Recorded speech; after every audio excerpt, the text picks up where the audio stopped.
afternoon. My name is Maureen Kenny, and I'm Dean of the Lynch School of Education, and I'm delighted to welcome all of you to Boston College, the Lynch School Symposium, and our colloquia with Dr. Tommy Chang, Superintendent of the Boston Public Schools.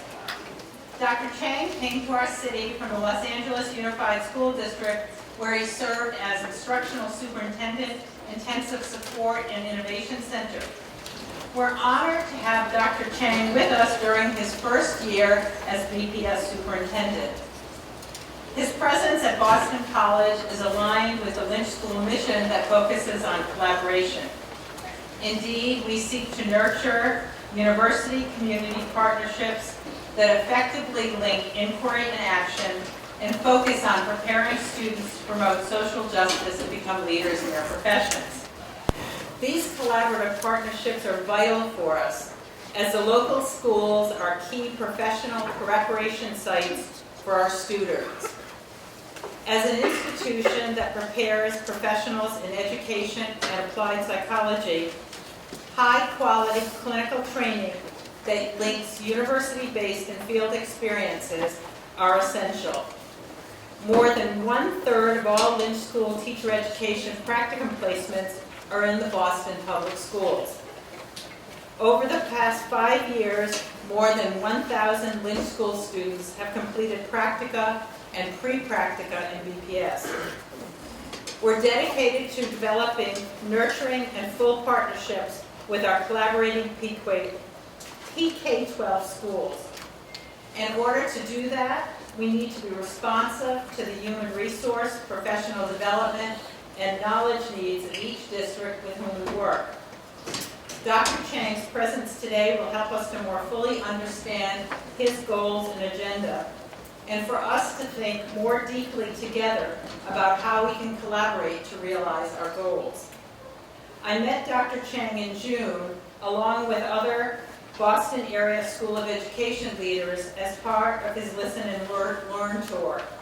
From that meeting, I understand that Dr. Chang is aware of the great resources available to BPS through the presence of Boston area universities, but he also believes that the presence of these universities has not yet yielded full impact. As a doctoral graduate of Loyola Marymount Los Angeles School of Education, Dr. Chang shares our commitment to making the world more just and recognizes the value of the Lynch School as a collaborator.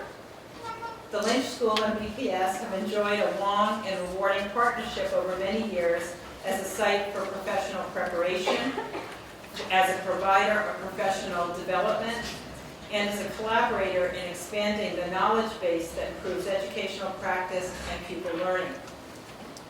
The Lynch School Donovan Urban Teaching Scholars Program provides a pipeline of teachers of color into the Boston Public Schools and other urban centers nationwide.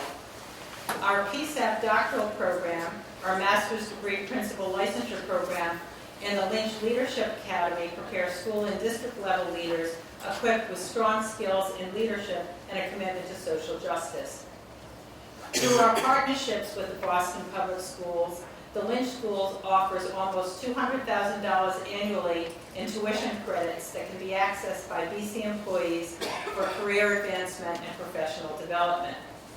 Through our recently formed Lynch School PK-12 Advisory Board, we're striving to enhance our professional development offerings to be better aligned with the pressing needs of our partnering school districts. The Lynch School Collaborative Fellows Fund, established over 15 years ago, has supported more than 25 research projects designed collaboratively by PK-12 school partners and Lynch School faculty and graduate students to inform problems of practice. These intervention research projects include foci on reducing non-academic barriers to learning, science education, literacy development, math education, and college and career readiness, among others. City Connects, directed by Professor Mary Walsh, STEM teaching and urban ecology, led by Professor Mike Barnett, and genres of writing developed by Professor Maria Brisk, represent collaborative fellows projects that have grown and continue to impact pupil learning and positive development among Boston Public School students and professionals. City Connects, now in 21 BPS schools, delivered services to nearly 9,000 BPS students last year. Longitudinal research reveals that students attending City Connect schools demonstrate higher academic achievement, more positive school behaviors, and lower high school dropouts rates than BPS students in non-City Connect schools. The Urban Ecology and Agriculture program is currently delivered with support from the National Science Foundation to 50 to 60 students from 3 PBS high schools each year. Urban agriculture and STEM is now a component of our College Bound program. In its 28th year, College Bound, directed by Lynch School Urban Outreach Initiatives Director Catherine Wong, seeks to empower high school students to be positive change agents in their schools and communities. The work that Maria Brisk began at the Russell School in 2008 with genre-based writing has demonstrated measurable achievement gains for ELL students and is now implemented in several BPS schools. We hope to learn more today about Dr. Cheng's goals for BPS and how the Lynch School can work as a collaborative partner. I've invited several Lynch School colleagues, Drs. Mary Walsh, Executive Director of City Connects, Maria Brisk, Professor of Teacher Education, B.C. Oadell, Leadership Effectiveness Director, Lynch Leadership Academy, and Catherine Wong, Director of Urban Outreach Initiatives, as panelists to help us engage in this process. I'm pleased to begin our programming by welcoming to the podium Dr. Tommy Cheng, Superintendent of Boston Public Schools. Dr. Cheng.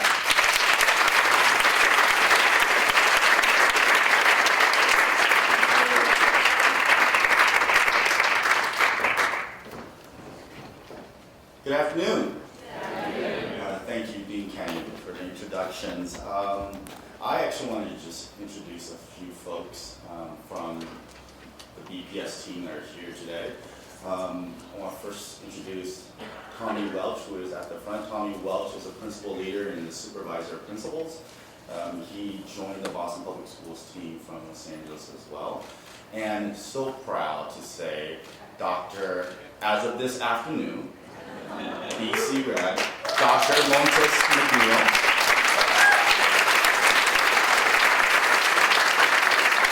She defended and passed this afternoon, so that's great. You're joining the Jesuit doctorate fraternity or sorority, so welcome. And then I think Dr. Makiba McCreary might have stepped out, but Dr. Makiba McCreary is my chief of staff, so she joins us today as well. But thank you for having me.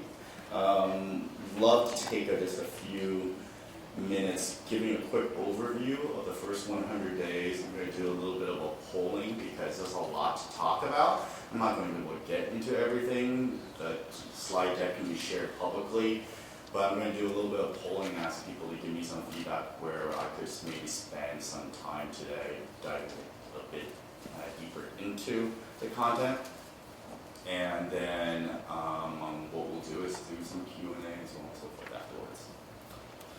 So, just a little bit about my background and how we spent time during transition period in the first 100 days. I came from Los Angeles. I was an area superintendent at LA, and an area superintendent in LA for me was 95,000 kids, 135 schools, 710 square miles. Massive geography.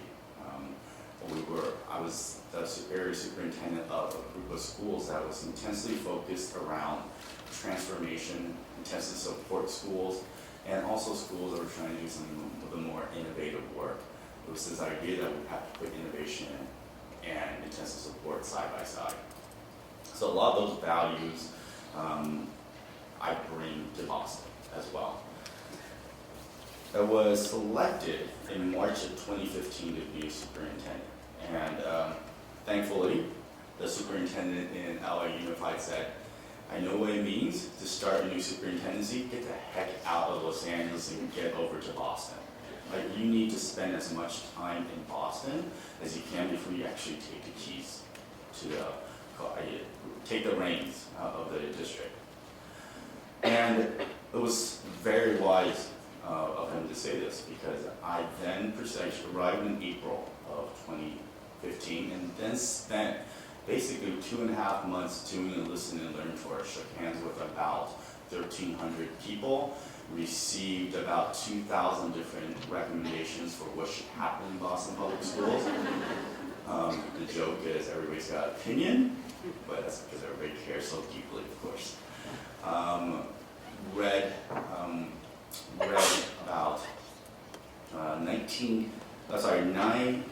pretty thick studies that have been done about Boston Public Schools over the last 6 years. There's been like 9 major studies. So a lot of opinions, a lot of thoughts. And we wanted to make sure we condensed all that along with a school committee that had already gone through a strategic planning process, a new mayor that had his own set of initiatives. How do you bring all that together? So we spent 2.5 months, listen and learn, created a 100-day plan, which then initiated in September 2015. And so the first 100 days basically was the first semester of the school year. And this kind of gives you a sense of how we had to overlay school committee priorities, mayor focus areas into 5 important value statements that guided our work in the first 100 days. So let me just talk a bit about each one of these values and then some of the projects within each one of these values. So the number 1 value, and this comes from our social justice orientation that we all have, which hopefully is a deep belief that every single child should, can, and must achieve at high levels. And the 2 projects that we really engaged on in the first 100 days under this value are a project around how do you expand rigor for all 4th graders in Boston Public Schools, and I'll talk a little bit more about that in a bit, and how do we actually provide all high school students a grounding in a wide breadth of curriculum at the high school level that can hopefully then support them for success in college and career. The second value is thinking about innovating and transforming teaching and learning. I often joke, if you walk BPS classrooms or you walk most classrooms in the US, whether it's an elementary, middle, or high school, you will find it extremely familiar because the classrooms of 2016 look like the classrooms of 1986, look like the classrooms of 1966. They haven't really transformed all that much. There is an adult in the front of the classroom, there's a group of kids, and content is being delivered. It's what schooling looks like. So, what is our opportunity to really redesign that and really innovate and transform? The third value is those closest students must be empowered and held accountable for them making the most critical decisions that lead to student achievement. How many of you, I know there are some BPS principals out there. Raise your hand if you're a BPS principal. Okay, Tracy, I see Tracy. So, Tracy, autonomy, a very popular term, right? In Boston, autonomy, everybody loves autonomy. Like it is, I've heard from many folks that autonomy is a theory of change. I think when you have incredible principals like Tracy, incredible schools like the Elliott School, they don't need much from a central office. Maybe guidance every once in a while. Hopefully we empower you, our belief systems that we need to empower you, but then let you go. But it's very important because we are ultimately one school system that we need to also hold Tracy accountable, we need to hold schools accountable. But sometimes autonomy without the proper guardrails doesn't do right for kids. I'm going to give a very crystal clear example of how this plays out. In BPS high schools, every single school has the autonomy to create their own graduation requirements. And so what you actually see when you dive deep into the data is there is quite a wide disparity in terms of what a diploma means in Boston Public Schools. I'll talk a little bit more about that when we get into Mass Core. Every child should have access to a high-quality school of their choice close to home. That is really looking at how do we ensure that we are creating a central office. That's really focused on a couple projects there. One around long-term financial planning. I know it's been in the news quite a bit. Boston seems to be, everybody's been upset. There's a lot of people upset about the cuts that are happening in Boston Public Schools.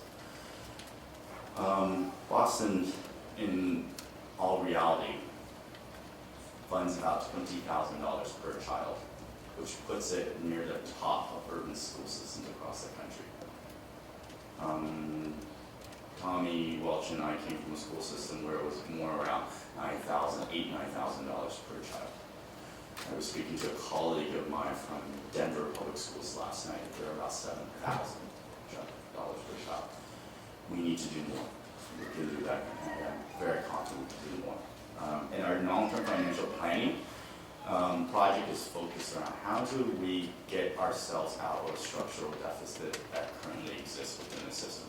And how do we make the bold changes needed in order to make sure we invest in schools and not quote-unquote cut in schools.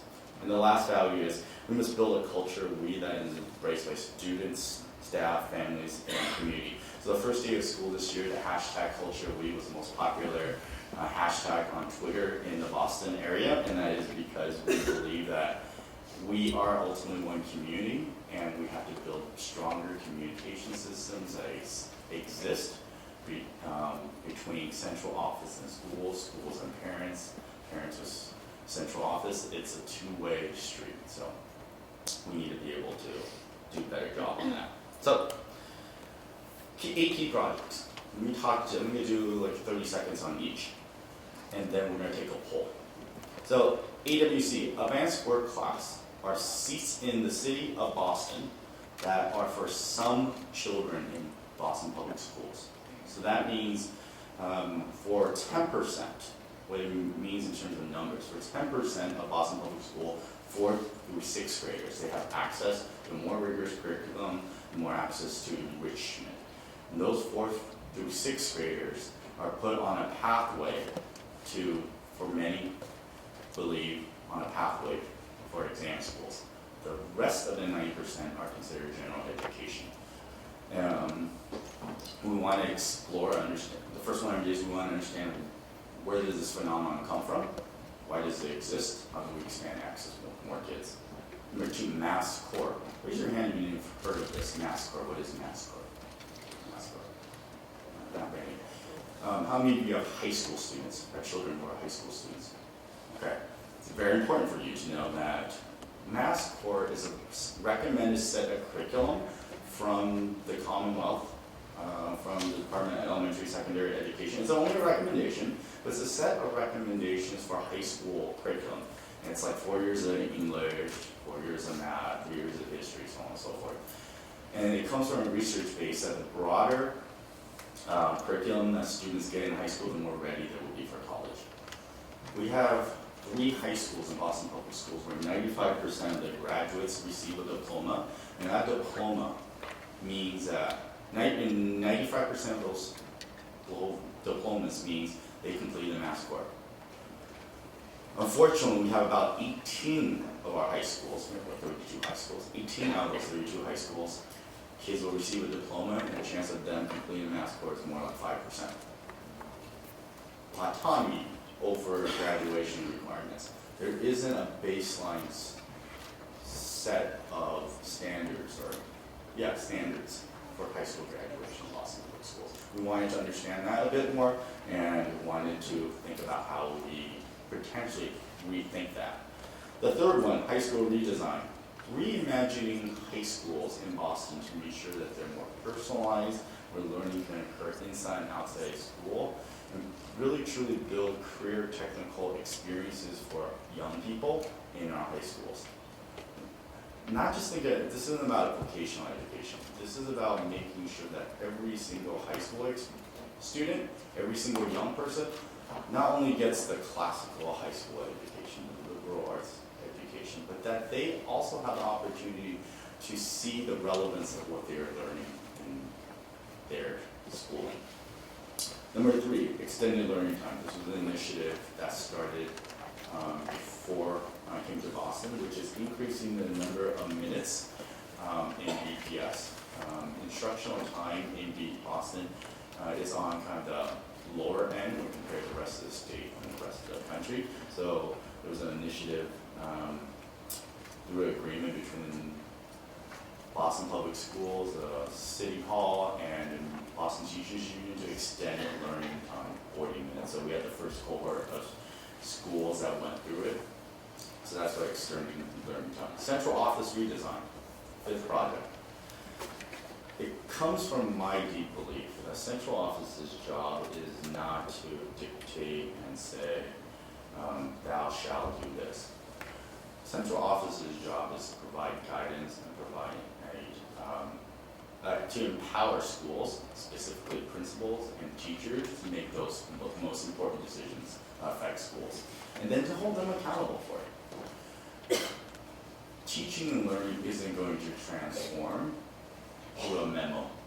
You can't transform through memos and guidance documents. It's about actually, I like to go bear hugging schools and actually working alongside schools to really create change. The 4th one is long-term financial planning, setting BPS up to be sustainable fiscally moving forward. Because if we want to truly invest in our schools, we have to make sure the structural deficit no longer exists. What the structural deficit basically means is our expenses are increasing at a rate way quicker, way faster than our revenue increases. So it creates this gap every single year. So that's why year in, year out, you're talking about cuts and cuts. What we were dealing with in Boston is honestly minuscule compared to what other school districts are experiencing in the country. This is an issue nationally. BPS performance meters, 7th project, is around key performance indicators that will help guide our work. So as a system, how do we evaluate the health of the system at any one time? All major corporations and companies have key performance indicators. We want to create a set of key performance indicators for BPS, and we were able to create a prototype over the first 100 days. I often like to reference airlines companies. Airline companies have one major key performance indicator. That performance indicator is not getting somewhere on time, right? It is one very simple thing. Anybody know what that might be? Something to do with safety. You don't want anybody dying. Now that plane flies off the ground and lands on the ground and nobody dies. That is a key performance indicator. So they're really good at that, right? I mean, it's safer to fly than it is to drive. So what is going to be, as a hopefully a high reliability organization, what is going to be our key performance indicator? And the last one is internal communications, which is very simple. It's creating that culture. Doing a better job of communicating across all stakeholders. So I'm going to stop there for a second. I'm going to just do a quick poll everywhere. Let's see if it works. The last time I tried to do this did not work. But let's try this. So just take out your cell phones. Anybody used Poll Everywhere before? Some of you did. I have the free version because I didn't want to pay for it. So it'll only take 40, I think. But let's get a sense. I'll do a deep dive in like 2 or 3 of these topics. So what you have to do is you have to text Tommy Chang 888 to the number 37607. And then you just put in A, B, C, D, E, F, G, or H. And love to hear what you personally want to learn a little bit more about. And I just realized I'm not on the internet, so I will.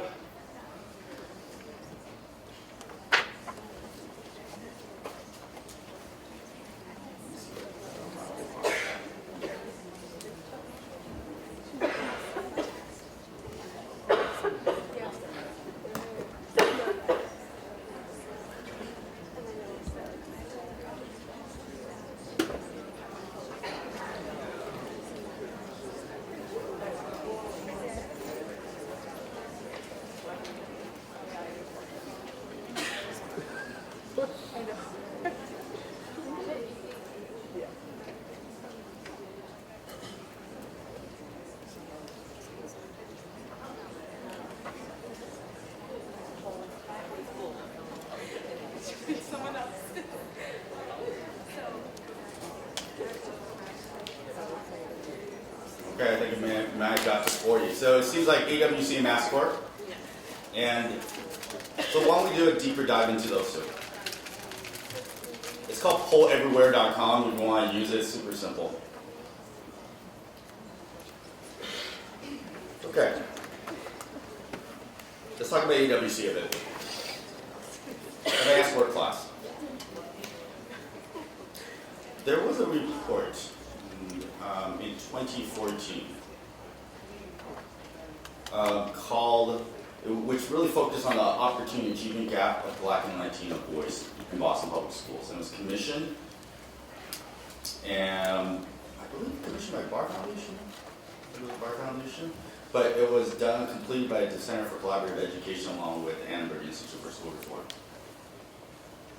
And it looked at many things. It looked at MassCorp, it looked at AWC, it looked at exam schools. It basically looked at opportunity gaps that exist within the system.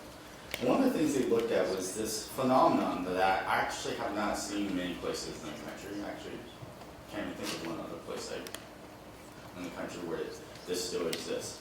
But it's advanced work class, which is seats in this city.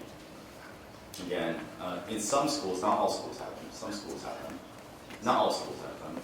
And even in those, some schools, only in some classrooms. So there are schools where you walk a fourth grade classroom, it's an AWC classroom, you walk across the hallway, and it's a non-AWC classroom. And if you look at the kind of the enrollment in AWC, it's really pretty starkly cut across socioeconomic lines, around racial lines, around English learners, around students with needs. So we wanted to make sure we understood why is it? Why does this phenomenon exist? There's got to be a reason why this phenomenon exists. And we wanted to understand, what is a value of AWC? What is a value added AWC? And what are the potential risks and harms of AWC? So we went and engaged in the first 100 days on listening sessions. We listened from parents, we spoke to school teachers, we spoke to administrators, and here were some of the themes that emerged. AWC was providing some students, a very rich curriculum, a challenging curriculum. It was allowing a group of kids to accelerate, because there's a belief that some kids needed that more kind of intense environment they could handle. That AWC was about acceleration and moving faster, but also about providing enrichment. So we found that many AWC students had access, vast majority of them had access to a second language exposure. And AWC tended to be a tight network of students because after third grade, if you qualify for an AWC seat, that group of kids all come together in certain classrooms throughout the city. It was a really tight-knit group. Oh, I didn't mention this, but how do you qualify for AWC? A multiple choice exam in October of your third grade, called the Terra Nova. But unfortunately, we saw that AWC was, you could walk AWC classrooms, where it walked schools with AWC, you walk into one classroom and demographics look a certain way, and you walk across the hallway to non-AWC and looks completely different. And it really seems to run counter to our district's belief that we need to create more inclusive environments. And you probably get a sense of how I feel about this, right? I joke that this is a phenomenon that one of my mentors used to say, orange juice for some, orange drink for others. And so I don't personally seem to understand it and get it, but we know that it exists for a certain reason. And so how do you, the challenge for all of us is how do we want to make the changes needed? We could snap our fingers and completely disrupt it and blow all of it up and say no AWC, right? Or we could say, well, there's good things that are going on.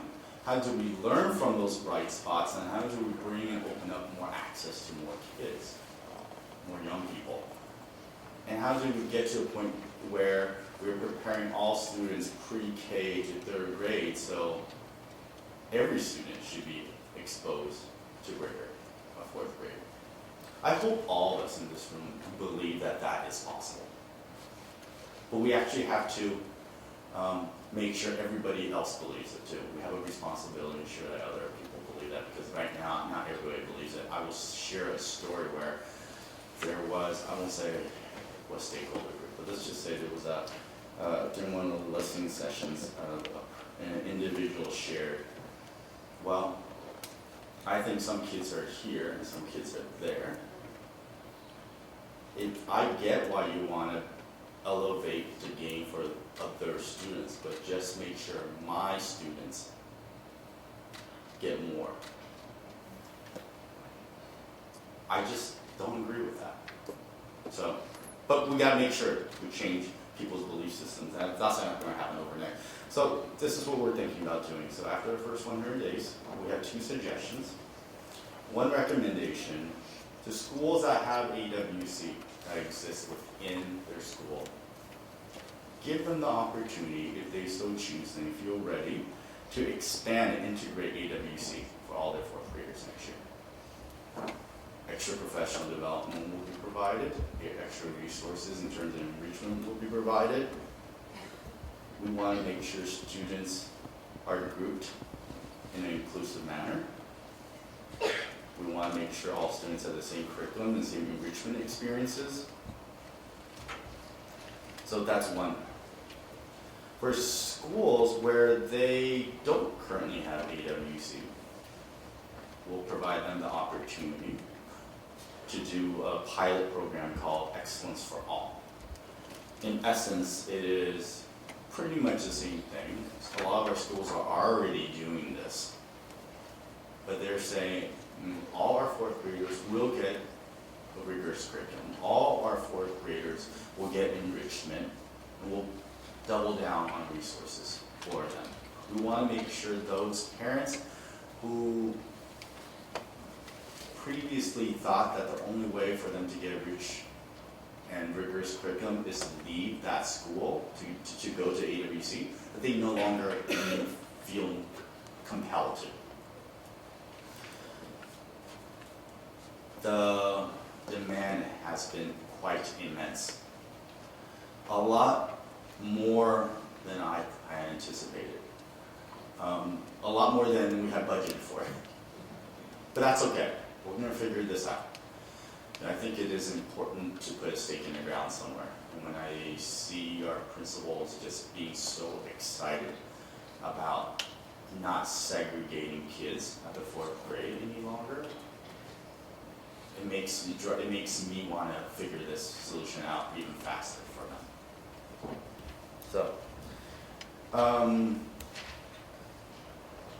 So that's AWC. And I should say, before I go to MassCore, I will say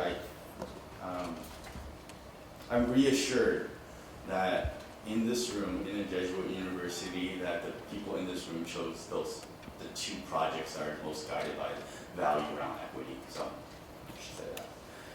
MassCore. Let me take a few minutes on this. So in the first 100 days, what we did is we did a complete audit of the high school curriculum within Boston Public Schools. We wanted to understand which schools even offered the MassCore curriculum and what was needed to ensure that all schools offered that MassCore curriculum, because it is a heavy lift right now. We know our high schools do not have the resources they need to provide all the different opportunities that young people deserve at the high school level. We know it's not happening right now. So we know we have a heavy lift. And as I said, that this work around MassCore really is guided by research. And let me kind of take that first bullet point up there. For students in the lowest socioeconomic quintile, taking rigorous high school courses and beginning college immediately after high school improves degree completion from 36 to 59%. But if we weren't guaranteeing as a system, we weren't guaranteeing all kids, and in BPS we're about 80% free or reduced lunch, we're not guaranteeing all kids that curriculum, are we just exacerbating the achievement gap? So, and what we realized was it was all over the place. Some of our high schools, like very few, like 3 or 4 of our high schools really have the ability to offer the complete MassCore curriculum, the rest really don't. There's just not enough staffing, not enough days on the calendar to make it happen. So, unfortunately, actually let me share this slide first.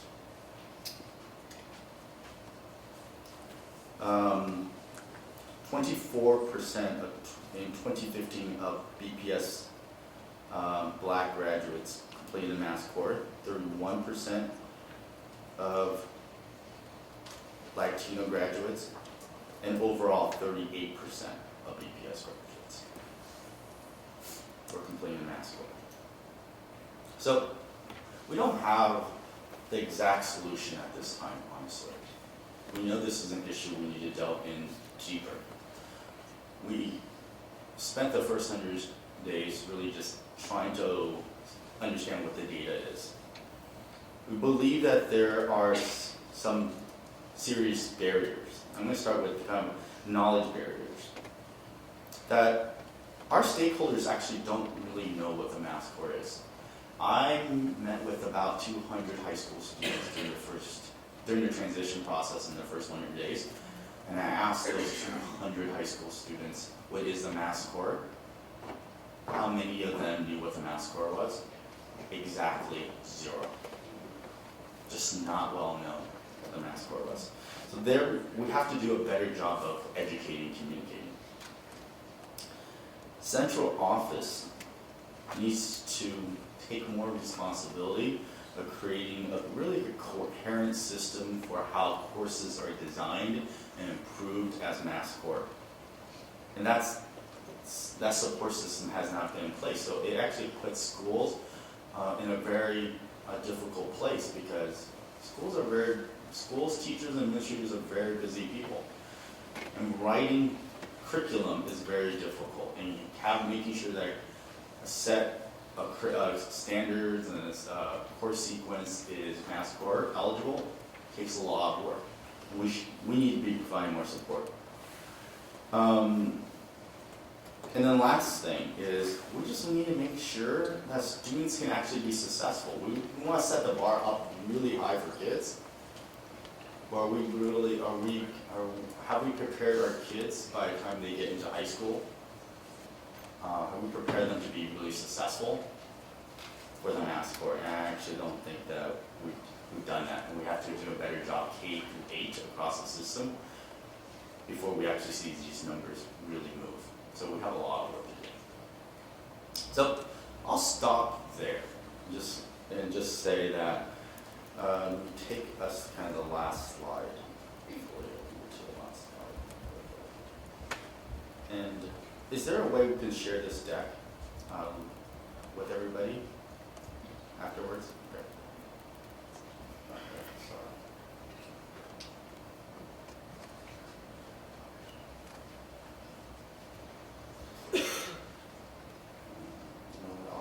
I take that back. Let me take us back to this. So I guess I'll just kind of complete my remarks and say that there is a lot of work to be done. I have been so moved by the reaction of this city to wanting to do bold work.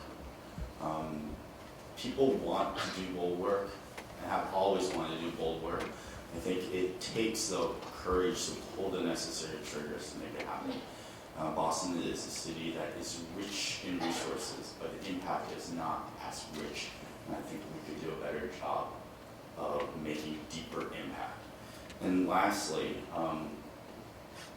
Boston is a city that deeply believes that, believes in this very simple value of what it means to be American and opportunities that should be afforded to folks who come to this country. I am an immigrant.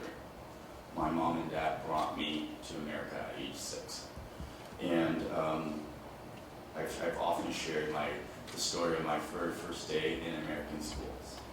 And that very first day was very difficult because I had a PE teacher that did not understand that I did not understand English and mistreated me. It still leaves a scar. My very first day in school in America, but thank God for my first grade teacher, Ms. Cowles, who inspired me to be a leader, taught me how to speak and read and interact in English, and really understood that I love the arts and sciences, and made really encouraged me in those areas as well. And for me, this work is about opportunity. It's about making sure we're inspiring those who work with our kids each and every single day so they can do the amazing work that they do. It comes from my ultimate being. I deeply believe that this is possible. I believe that this is a place where you can make it happen, that every single child will be able to meet their fullest potential. So I will stop there and I just turn it back. Thank you.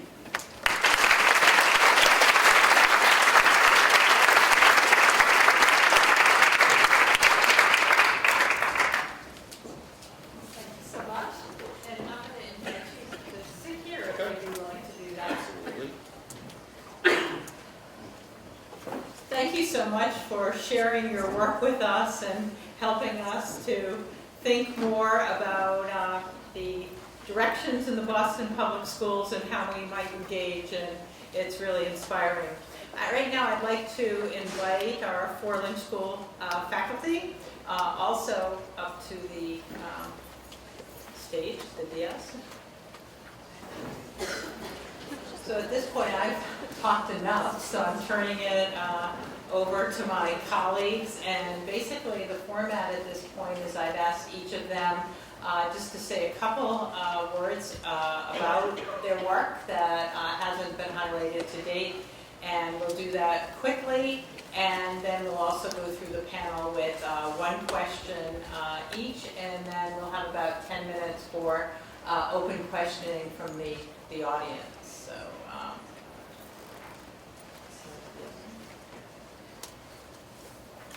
So, Mary, you starting, or Catherine?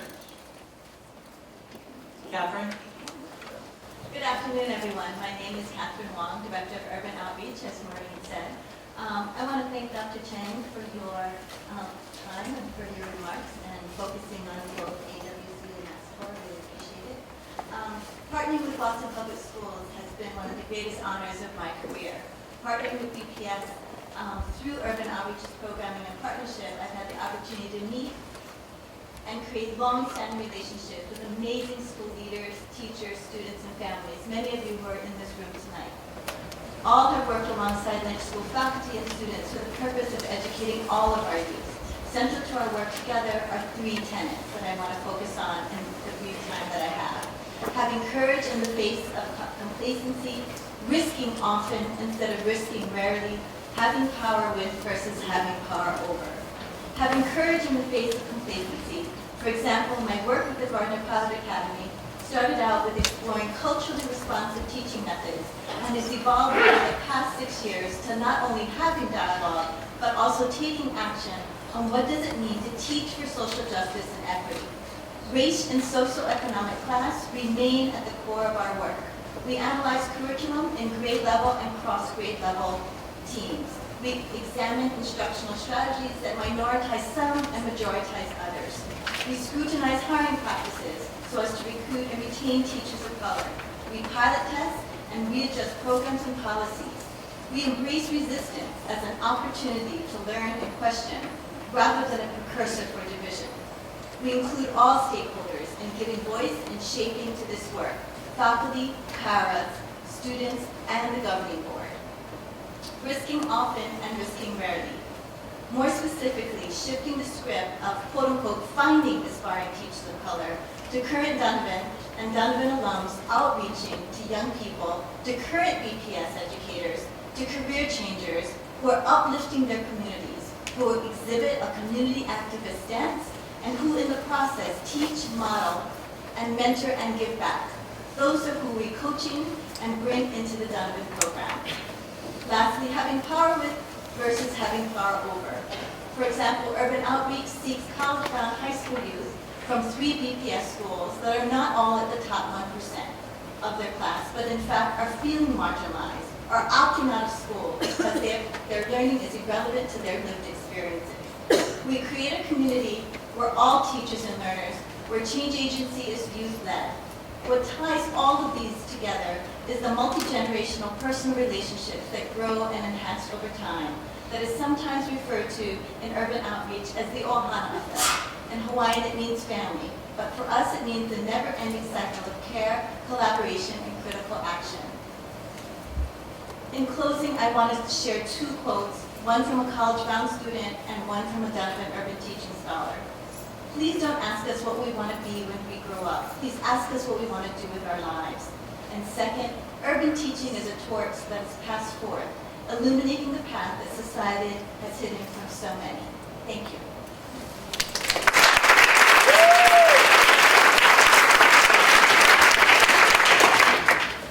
Thank you, Catherine. My name is Gisa Nadal, and I'm one of the leadership effectiveness directors at the Lynch Leadership Academy.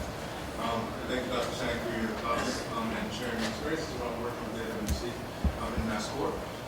And as a BPS graduate myself, I'm very encouraged by the work that's happening thus far. So since our inception in 2011, the Lynch Leadership Academy and Boston Public Schools have been partners in the work around preparing and developing school principals. We began with 11 Boston Public School principals, and since then, we've developed and coached 53 Boston Public School leaders. Now, these leaders have had an impact on almost 20,000 students in terms of improving their achievement and improving ultimately their life outcomes.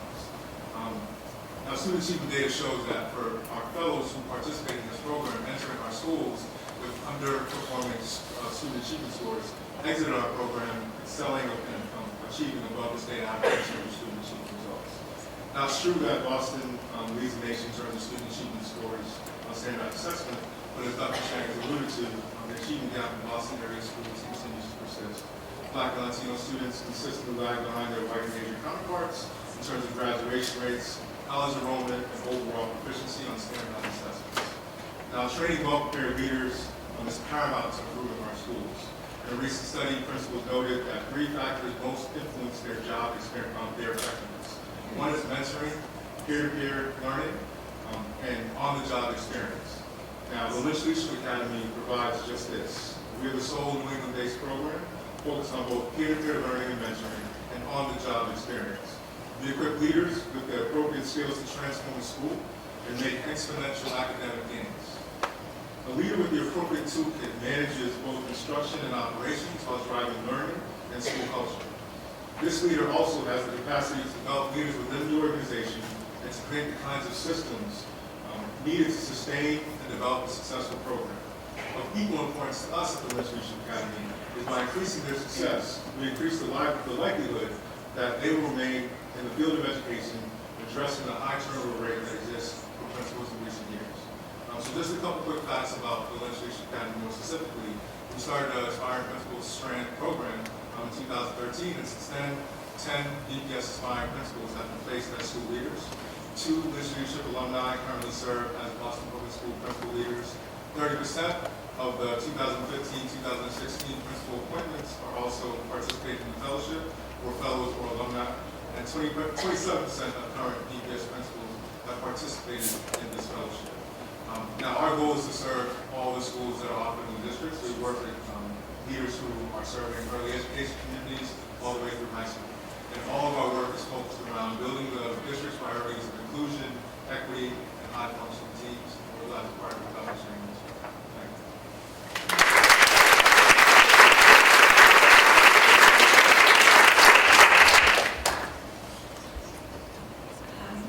Thank you for the opportunity to listen to you and also for the opportunity to give you some advice from an old lady. As a matter of fact, I've been working with Boston Public Schools for over 40 years. And I spent today the whole day at the Perry, and I see the principal, who is also a BC graduate, Jeff Rose. Hi. And whatever I do at Boston always has in the background my motivation to improve the education of bilingual learners. But in the last 10 years, I've been working in the most neglected aspect of literacy, which is writing. In spite of the fact that in this society, everybody is judged through writing. So I think it's a matter of social justice that we teach all kids to write. To do this work, I spent the last 8 years at the Russell School, working with the teachers under the leadership of Tamara Blake, who's down here trying to keep Blake happy. And she's been an amazing leader, and it makes a tremendous difference, the sustainability of leadership and of trained staff.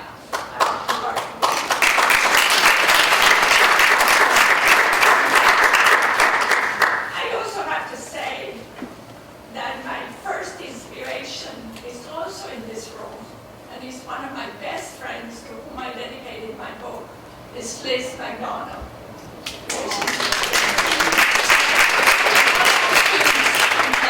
She also teaches at BC. So what I wanted to say is that the approach that we've been using for teaching writing has been successful. And Russell went from one of the schools needing the most improvement to a level 1 school after 6 years.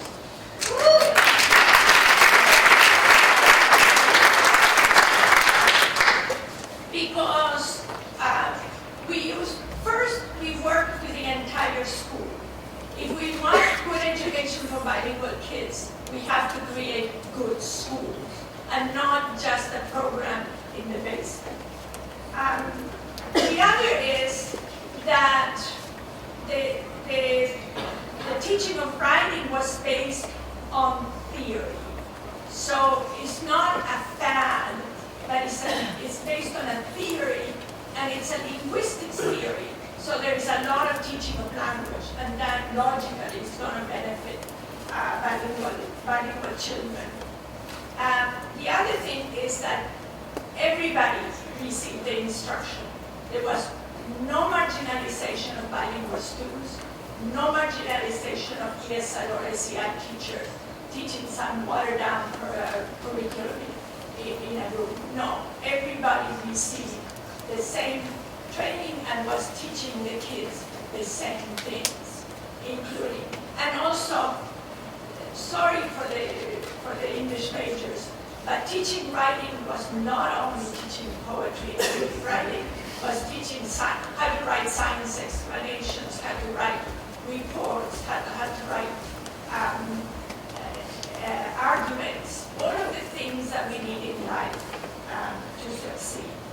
So, just my last word, the goal of the project is, because now I'm working with more schools, is to create expert teachers in writing and not to teach teachers a curriculum that is in today and out tomorrow.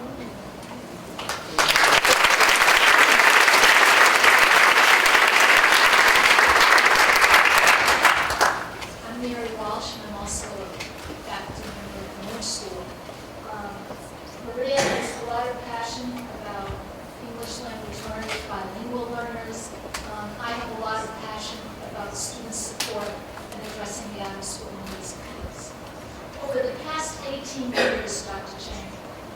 School has collaborated with Boston Public Schools. It was really a co-design to develop and evaluate City Connects. And that's now one of the country's most effective, scalable, and sustainable interventions to both promote social emotional learning and to address the out-of-school needs of students that impact their achievement and growth. In City Connects, a master's trained school site coordinator, a counselor, or a social worker works with every elementary teacher to assess each student's needs across 4 domains of development: academic, social, emotional, health, and family. Leveraging the rich resources of Boston's community agencies, City Connects then provides and implements a customized student support plan for each and every student in the school. The evaluation outcomes, which have now been published in leading journals, the American Educational Research Journal, and This Week in Child Development, show that City Connects closes the achievement gap by about 1/2 in literacy and 2/3 in math.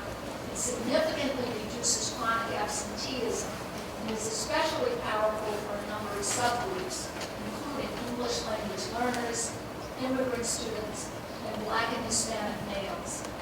And long after students leave City Connect schools in the elementary schools, City Connects reduces the dropout rate in high school by about 50%, which is an amazing long-term impact.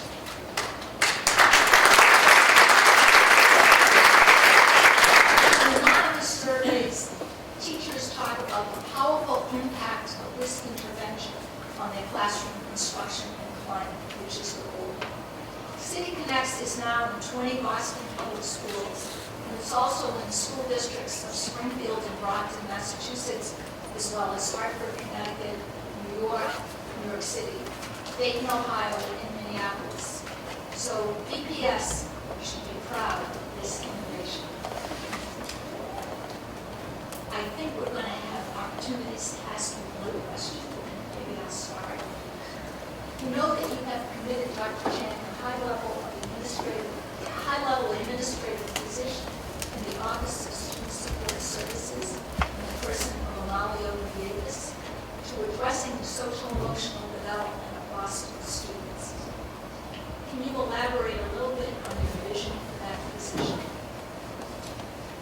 Yes, so Dr. Well, actually, future doctor, still Mr. Amalio Davis, comes and joins the team from Broward County, where he was doing very similar work. Broward County is a large county in Florida. He is Assistant Superintendent of Social and Emotional Learning and Wellness, Social and Emotional Learning and Wellness. So he is right now on his own listening campaign, trying to understand what are all the community resources that are available. And he does these through something called the meeting of the minds.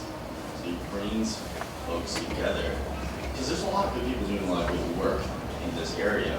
There's a lot of bright spots, but how can we actually leverage and better bring coherence to this work? So that's what he's doing right now. Ultimately, the work needs to be brought side by side: academics, Office of English Language Learners, Office of Opportunity Achievement Gap, and also special education. Because we can't think about this work in silos and in isolation. So all 5 of those departments are actually all working alongside principal leaders as part of the district's instructional leadership team. So as we think about what should PD look like for teachers, what should professional development look like for principals, we are bringing all those departments together, and they should actually be co-creating together, co-thinking together, creating together, ideating together. That's super important. And as all the principals in the room knows, there's a huge emphasis on building strong instructional leadership team and learning, adult learning cultures at their schools. We have to model that also at the central office. So the work with social and emotional learning should never receive an explosion. We should leverage the resources that already, the great thinking already exists in the city. We got to bring in side by side all those other departments as well.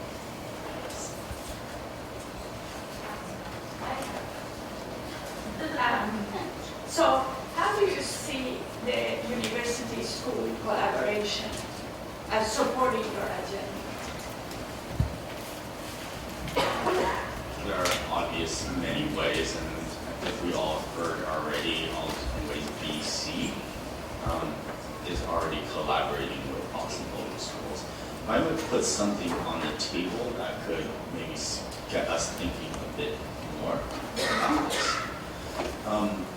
One of the struggles that school systems have across the country is how do we bring adults that work with our young people, how do we make sure that adults that work with our young people more reflect the linguistic, the cultural, the racial diversity that exists in urban systems such as Boston and other cities, right? That seems to be a huge dilemma for folks. So I do wonder how, I think if we really want the adults to reflect the diversity of kids, where should the next generation of teachers and administrators be? Where should we find them?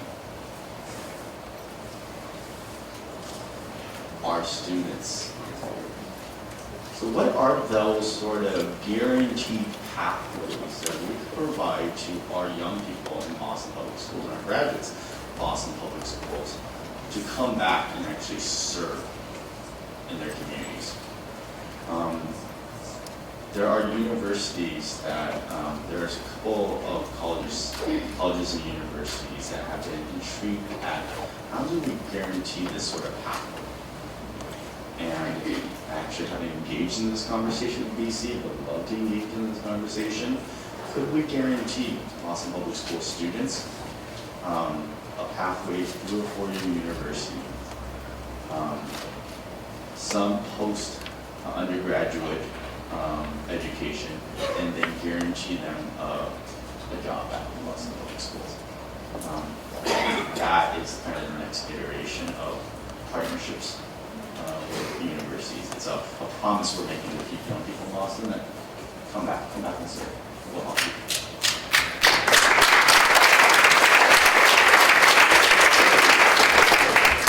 Thank you, Dr. Chang. I was wondering if you could expand on your engagement strategy in terms of managing these initiatives that you've outlined today.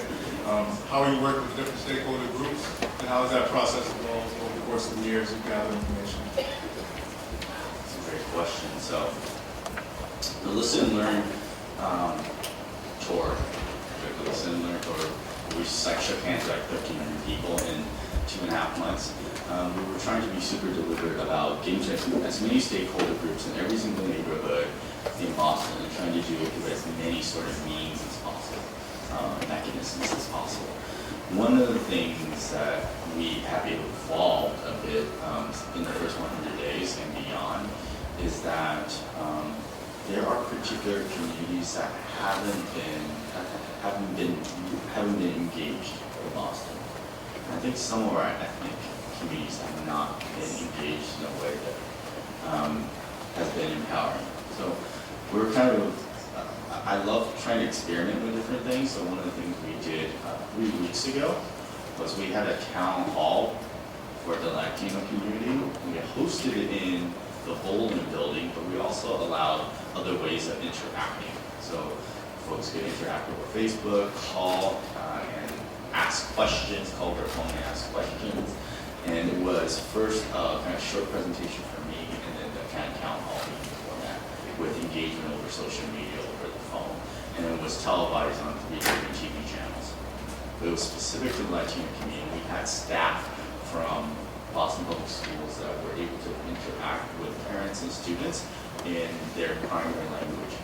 And we got a lot of good kind of feedback, so we want to do this for other ethnic communities as well. My Spanish is okay, but as we engage with the Cape Verdean Haitian community, I'm ready a little bit more help. So I think that's one way. I would say that just as a whole, there are some simple wins that we can easily do in BPS. Simple wins such as when we send out messages and connect our messages, like we need to do it in multiple languages. And we're already beginning to do that. when we sent out publications, when we sent out asking for feedback from parents, and we need to do it in their native language. I think that's super important for us.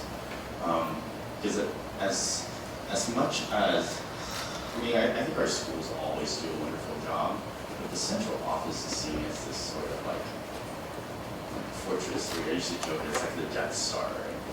You just try to survive inside the Death Star. Right? Walter? But that's, I mean, but I think if we open ourselves up and really allow for kind of two-way interaction, it's going to carry us quite a way. We ultimately are one school system.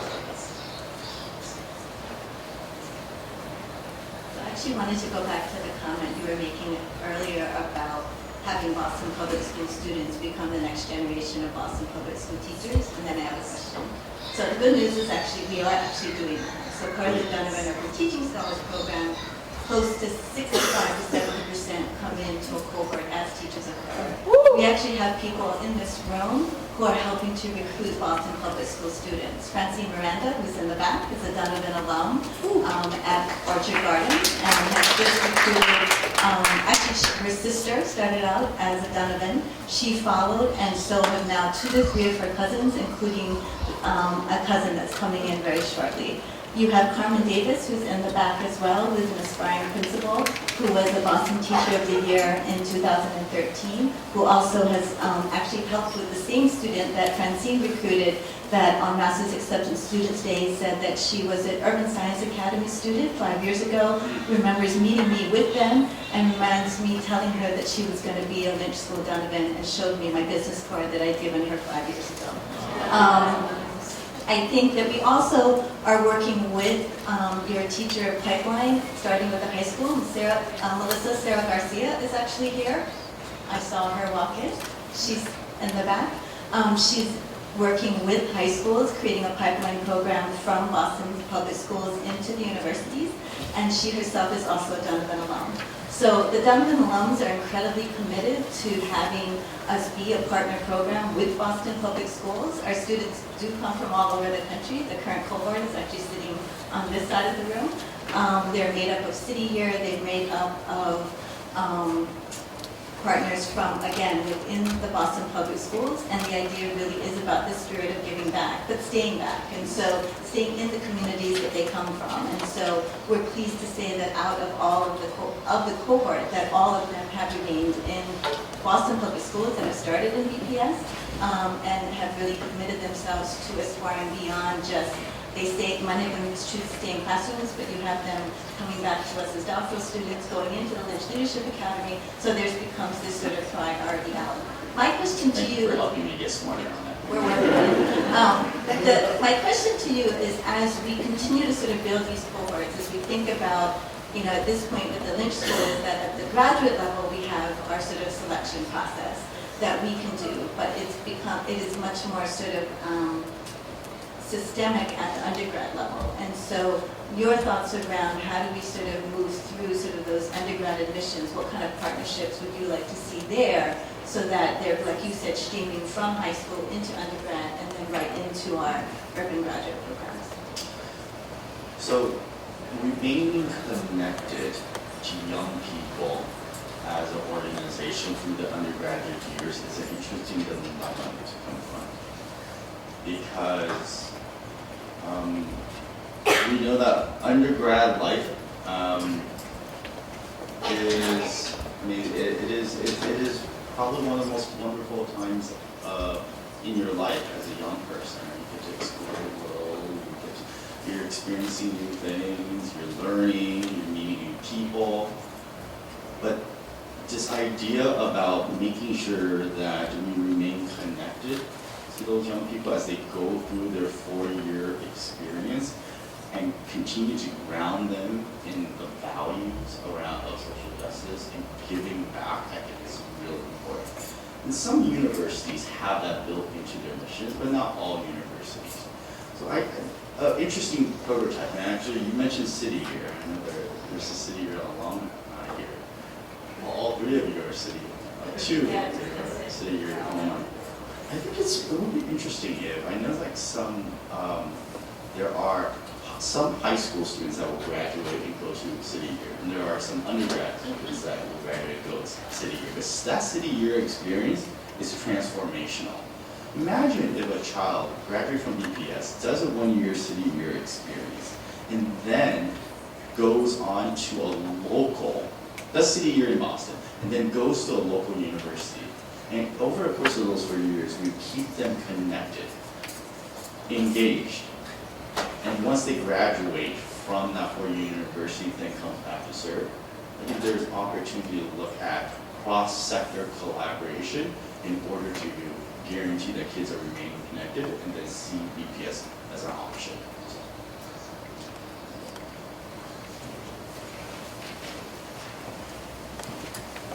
Well, thank you for your comments and your questions, and I think now we will give the very patient and attentive audience an opportunity to ask some questions.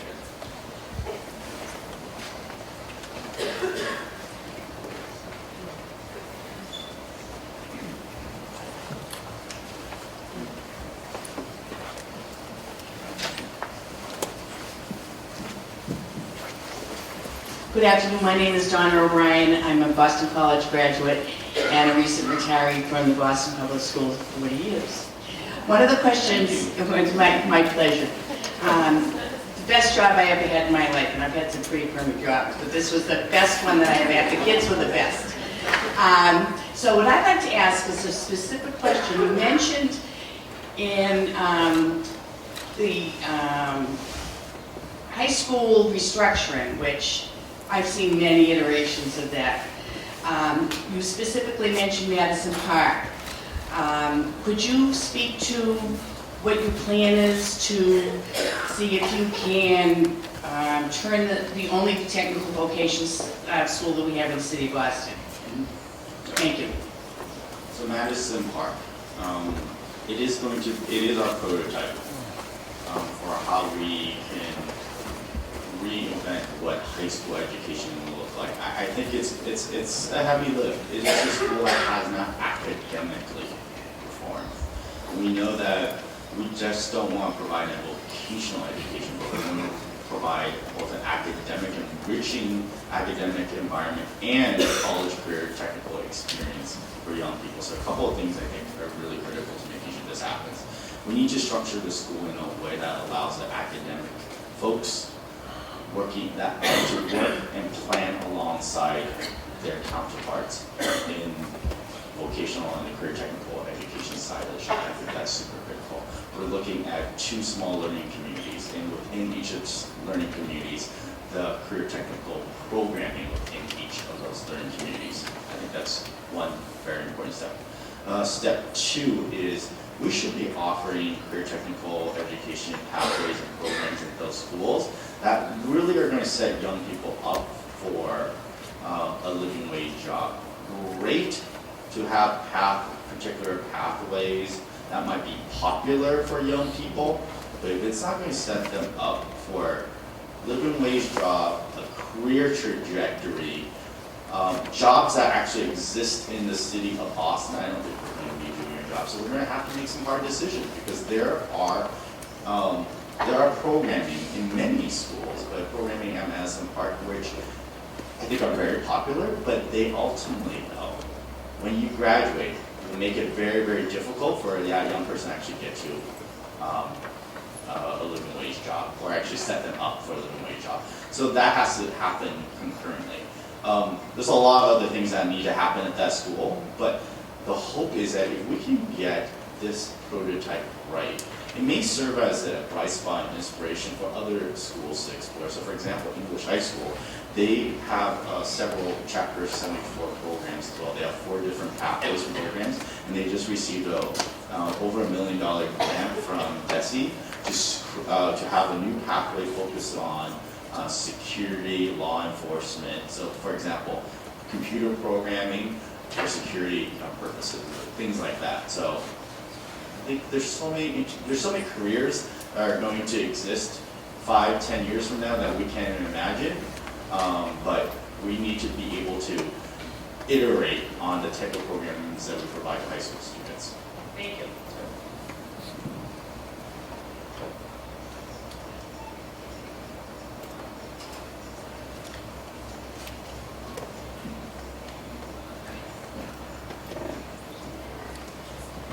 Hello, my name is Louise Coleman, retired teacher and principal from BPS. Retirees. I have a question, Dr. Chang, in particular about something that's near and dear to me. I also serve as clinical faculty here, and it concerns me. One of the saddest things that's ever happened to me is seeing teachers in BPS choose to leave after a few years. Mentoring for our beginning teachers is absolutely critical, and I wonder if you could speak to that and what your vision is for keeping our young teachers in urban ed. Thank you. Teaching is hard. My first 2 years as a teacher, you just feel like you're in survival mode. Actually is not something that, at least in the context of Boston, I have spent very much time thinking about. But I can share a bit about just kind of my personal beliefs in this area. It is a craft. There's an art and science to teaching, and it comes from, like, you get better, not by just being quote unquote held accountable for results. You're going to get better if you're receiving real-time mentoring, not just from an administrator, but kind of your colleagues. So finding ways to create professional learning communities among teachers, I think is a very critical part, and finding the kind of mentoring that young teachers need is super critical.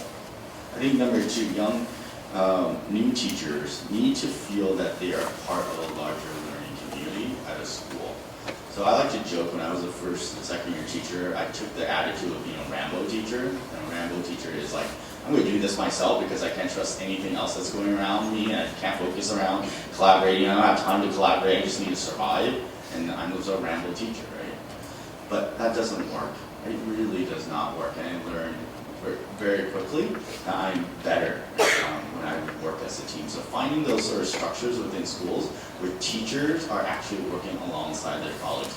A kind of very real example of this was I was walking classrooms at one of our really small elementary schools, and I came upon a 5th grade teacher. He was a veteran teacher, not a young teacher, a veteran teacher, who was like in your tier, because she was the only 5th grade teacher at that school, and she was like, this Common Core thing, I don't get it. I'm only 5th grade teacher at the school. I'm not getting support, and I don't know what to say. I'm ready to give up. And thank goodness we partnered with Unbounded during our February break to bring 150 BPS teachers to get some intense one-week professional development around the Common Core. So I invited her there, and I saw her at that conference, and she said to me, thank goodness, this is the first time in a decade where I have been able to work with other 5th grade teachers, to collaborate with other 5th grade teachers. And it's like, it actually has renewed my soul. What school was that? Was it the Perry? Yeah, Perry. Was it the Perry? You know who I'm talking about. I do. Thank you, Jeff, for being here, just for that question. And help her out. And then the last piece of it, and this is kind of a very deeply personal thing. When I came to teaching through an organization called Teach for America, and I was in my core year, out of 750 core members, there were 6 Asian American males. And I was at the 25th year anniversary summit of TFA last month. I was sitting in a room like 3-4 times larger than this group, and it was a group of Asian American teachers. And we went through the exercise of, okay, how many of you were core members in 2013 and after, 2011 and after, work all the way back, right? How many of you were teachers pre-2000? And then literally out of a room like 3 or 4 times the size, there were 3 people standing. It was me and 2 others. And it hit me right there that when I went through my early on in my career, when I was learning to become a teacher, when I was in Teach for America, when I went back to grad school, because Teach for America didn't prepare me to be a teacher, so when I went back to grad school, that my identity as an Asian American wasn't seen and wasn't embraced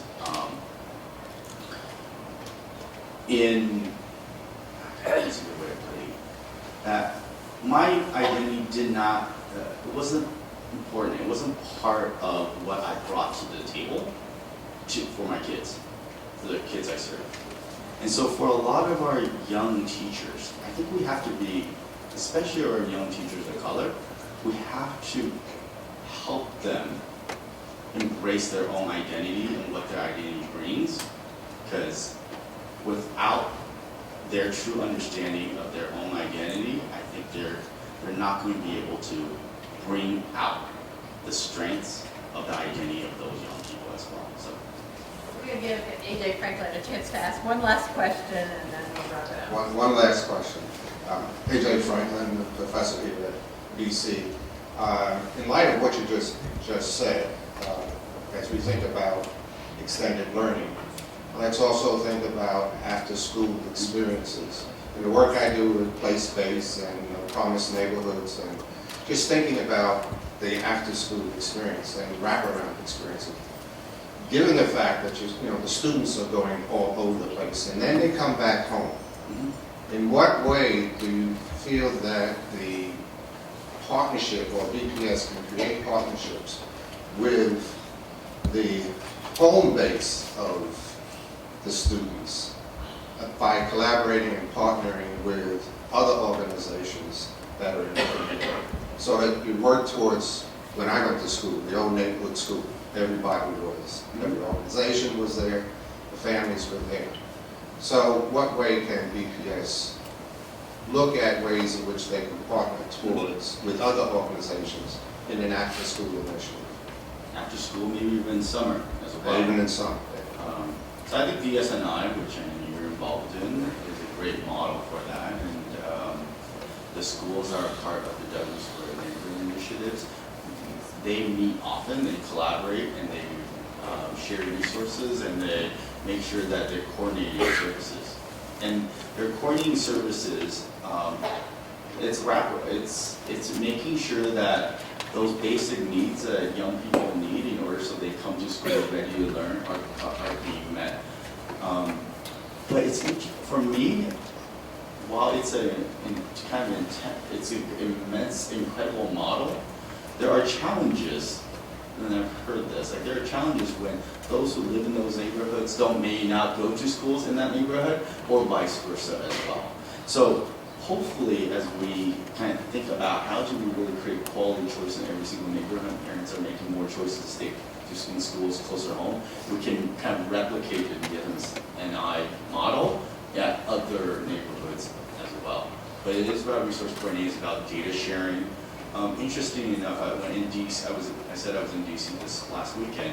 The U.S. Department of Education is going to be releasing a toolkit that was really guided by kind of the Promise work, a toolkit to help school districts and cities create better MOUs and share data and so on and so forth. That always seems to be one of the main reasons why there isn't this sort of tight coordination. So I think there's a lot more opportunity for it coming in future years with support not only from the state but the federal government doing work such as this. So thank you for the work there. And thank you, Dr. Chang.